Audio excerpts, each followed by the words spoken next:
Assalamu alaikum. We're here with our brother Abu Umayyah outside the memorial for our dear sons and daughters who have been murdered by the Zionist entity. Why is the issue of Palestine so important to you, as we see you do a lot of activism, mashallah? As Muslims, first and foremost, it's our priority to stand with our Palestinian brothers and sisters. And secondly, how can we sit there and allow a genocide to play out right in front of our eyes? Many people have described this to be the closest thing in our lifetime that we've seen, like a replication of the Holocaust, for example. And we look at the Holocaust and we see so many disgusting images, so many different stories which are gruesome. We're seeing it right now in front of us. And what are we doing to try and change that?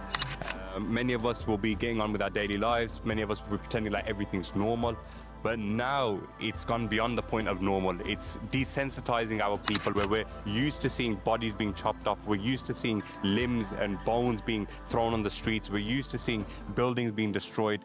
So it's now becoming something which our children are watching, and this is one of the reasons why we need to try and make a change. So what can you do for the situation of the Muslims in Palestine? You're just one man. Yeah, we are just one man, but like we're taught, if you see something wrong, you try and change it with your hands, and if you can't change it with your hands, you try and speak out. And if you can't speak out, then you hate it within your hearts. Right now, we are in a country where legally we have the right to use our voices. Legally, we have the right to call it what it is and say it's a genocide and say that it's an illegal occupation.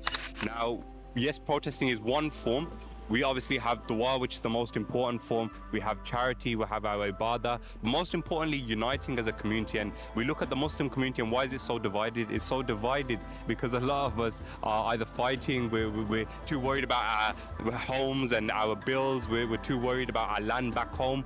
We're not worried about the Ummah uniting and becoming strong like how it was again.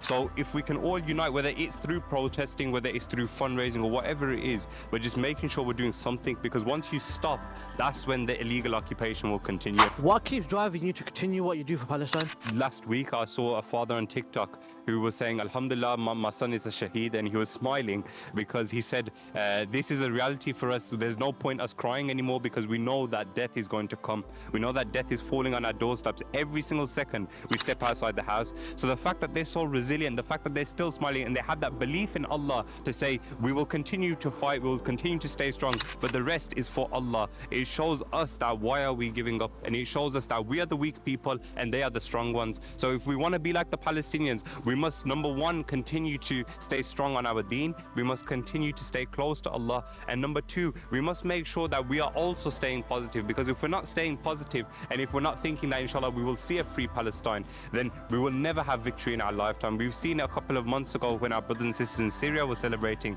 Now, who's to say that inshallah we won't see that happening again in Palestine? So it's the smile on these young people's faces, on the parents, on the mothers and fathers, who are saying, please keep protesting, please keep fighting for us, because inshallah there will be a free Palestine. Jazakallah khairan for your time.